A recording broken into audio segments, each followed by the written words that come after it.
Hello friends, welcome to my digital YouTube channel and back to my new video. তো বন্ধুরা, আজকে নতুন একটা চাকরির বিজ্ঞপ্তি নিয়ে চলে এসেছি। তো যারা এখনো পর্যন্ত চ্যানেলটিকে সাবস্ক্রাইব করেনি, চ্যানেলটিকে সাবস্ক্রাইব করে সঙ্গে থাকবেন এবং অল নোটিফিকেশনটা অন করে রাখুন পরবর্তী নতুন ভিডিও সবার আগে দেখার জন্য, এবং এই ধরনের ইম্পর্টেন্ট জব রিলেটেড ভিডিও দেখার জন্য চ্যানেলটিকে সাবস্ক্রাইব দিয়ে রাখবেন এবং এই ভিডিওটি আপনার বন্ধুদের কাছে শেয়ার করুন। এই গুরুত্বপূর্ণ ভিডিওটি তাদের দেখার সুযোগ করে দিন।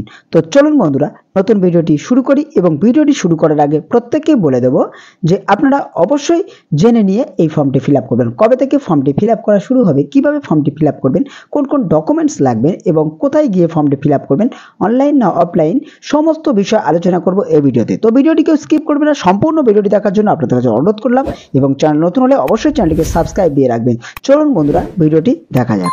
পশ্চিমবঙ্গের আনন্দধারা প্রকল্প কি, এই যোজনায় কারা কারা সুবিধা পাবেন এবং কিভাবে আবেদন করবেন ও রেজিস্ট্রেশন করতে হবে কিভাবে, সমস্ত কিছু দেখাবো এই ভিডিওতে। তো তার আগে আপনাদেরকে মনে রাখতে হবে কারা এই ফর্মটি আবেদন করবেন। গ্রাম বাংলার ঐতিহ্য সংস্কৃতিকে ধরে রাখতে ও প্রান্তিক জনগোষ্ঠীর মহিলাদের অর্থনৈতিক উন্নয়নের উদ্দেশ্যে আনন্দধারা প্রকল্প ও এই প্রকল্পের অধীনে উদ্ভাবন হয় সৃষ্টিশ্রী প্রকল্প, অর্থাৎ আনন্দধারা প্রকল্প ও সৃষ্টিশ্রী প্রকল্পের মধ্যে কিভাবে আপনারা আবেদন করবেন সেটাই দেখাবো এই ভিডিওতে। এই আনন্দধারা প্রকল্পের মূল উদ্দেশ্য কি?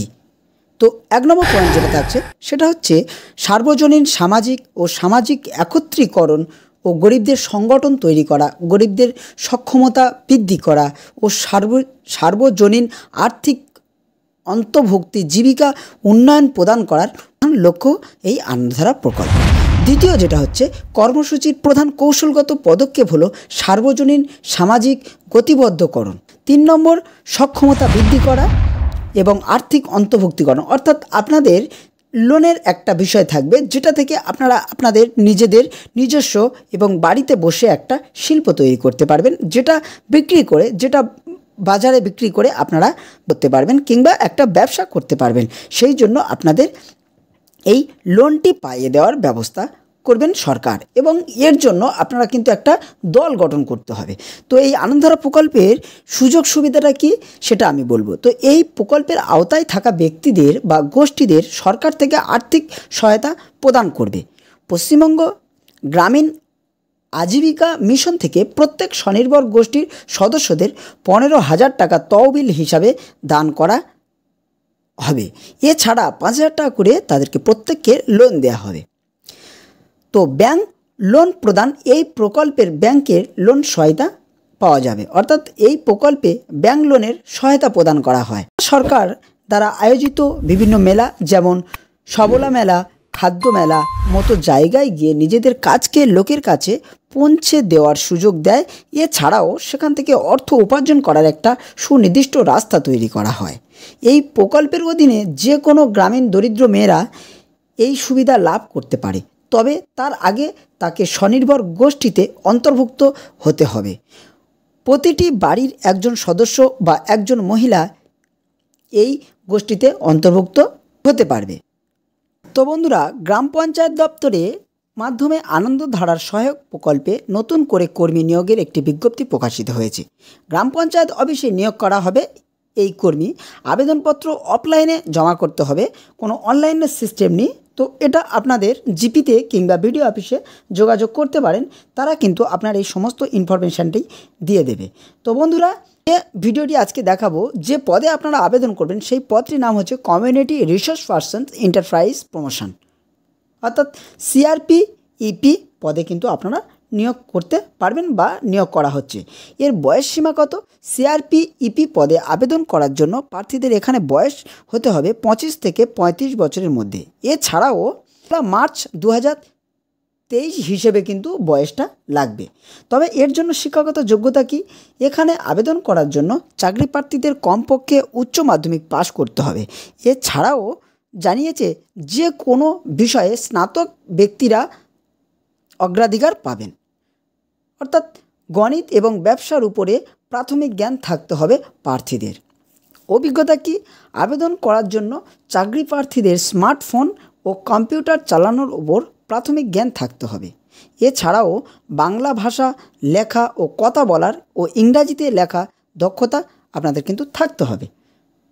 এবং নিয়োগ প্রক্রিয়া কেমন, অর্থাৎ কেমনভাবে আপনারা নিয়োগ হবেন বা কেমনভাবে আপনারা নিয়োগ প্রক্রিয়াটি জানবেন সেটি বলবো। তো প্রার্থীদের নিয়োগ করা হবে লিখিত পরীক্ষা ও কম্পিউটার টেস্ট এবং সর্বশেষে মৌখিক পরীক্ষার মাধ্যমে যোগ্য সঠিক প্রার্থীদের নির্বাচন করা হবে। আরও বিস্তারিত তথ্য জানার জন্য আমি একটা নিচে বা ডিসক্রিপশান একটা লিঙ্ক দিয়ে রাখবো, আপনারা সেখান থেকে কিন্তু এর অফিসিয়াল লিঙ্কে চলে গিয়ে সেখান থেকে জেনে নিতে পারবেন। এবং আবেদনের পদ্ধতিটা কি, যারা এই আনন্দধারা প্রকল্পে আগ্রহী আছেন, অর্থাৎ যারা এই প্রকল্পে আবেদন করতে চান তাদের কিন্তু অফলাইনের মাধ্যমে আবেদন করতে হবে। অর্থাৎ আপনার জিপি বা পঞ্চায়েতের সঙ্গে যোগাযোগ করলে তারা কিন্তু একটা অফলাইনে একটা ফর্ম দেবে, সেই ফর্মটি ফিল আপ করে কিন্তু তার সঙ্গে কিছু ডকুমেন্টস অ্যাটাচ করে সেটা কিন্তু আপনাদের সেই বিডিও অফিস কিংবা জিপি অফিসে কিন্তু জমা করতে হবে, অর্থাৎ গ্রাম পঞ্চায়েত অফিসে কিন্তু জমা করতে হবে। এটা কোনো অনলাইন সিস্টেম নেই। তো অনলাইন সিস্টেম যদি আসে তাহলে কিন্তু অবশ্যই আমরা সেই রিলেটেড ভিডিও দেব। তো সেই জন্য আবেদনপত্রের সাথে যাবতীয় ডকুমেন্টস যুক্ত করে নির্দিষ্ট টাইমে নির্দিষ্ট সময়ে আপনার কিন্তু জিপিতে জমা করতে হবে। তো প্রত্যেক ডিস্ট্রিক্টে এটা কিন্তু নিয়োগ প্রক্রিয়া শুরু হয়ে গেছে। তো এবারে সেই ডিস্ট্রিক্ট যারা আছেন বা সেই ডিস্ট্রিক্টের জিপিতে যারা দায়িত্ব আছেন তাদের সঙ্গে যোগাযোগ করে বিষয়টি কিন্তু আলোচনা করতে পারেন।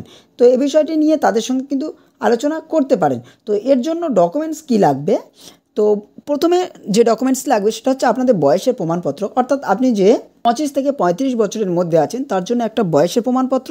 দ্বিতীয়ত আপনার শিক্ষাগত যোগ্যতা শংসাপত্র, অর্থাৎ আপনার সার্টিফিকেট, আপনি যদি গ্র্যাজুয়েশন পাস করেন তাহলে গ্র্যাজুয়েশন সার্টিফিকেট, আপনি যদি উচ্চ মাধ্যমিকও পাস করেন আপনি তাহলে উচ্চ মাধ্যমিকের সার্টিফিকেট, ভোটার কার্ড লাগবে, তার সঙ্গে আধার কার্ডটাও দিতে হবে। তো এবং প্রত্যেকের কম্পিউটার সার্টিফিকেটটা মাস্ট, কম্পিউটার সার্টিফিকেট না থাকলে আপনারা কিন্তু আবেদন করতে পারবেন না। এবং নেক্সট যে ডকুমেন্ট সেটা হচ্ছে 2 কপি পাসপোর্ট সাইজের ফটো, অর্থাৎ আপনাদের পাসপোর্ট সাইজের ফটো 2 কপি দিতে হবে।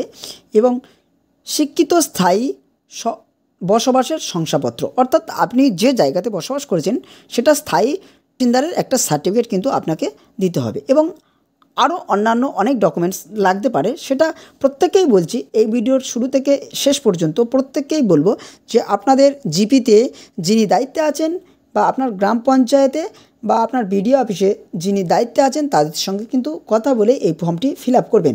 আপনি কিন্তু এই ফর্মটি কোথাও পাবেন না, আপনি ওই জিপি কিংবা বিডিও অফিস থেকে ফর্মটি কিন্তু কালেক্ট করতে হবে এবং সেই ফর্মটি তাদের পরামর্শে ফিল আপ করে আবার সেখানে জমা করতে হবে।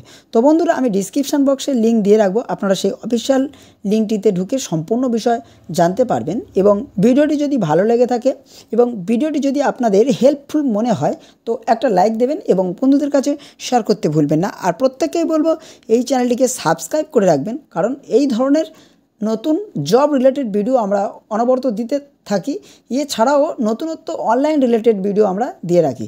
তো বন্ধুরা ভালো থাকবেন, সুস্থ থাকবেন এবং ডিএস বাংলার সঙ্গে সদা সর্বদা জুড়ে থাকার জন্য আপনাদের অনেক অনেক ধন্যবাদ। সঙ্গে থাকুন এবং নেক্সট ভিডিও আরও গুরুত্বপূর্ণ আসতে চলেছে।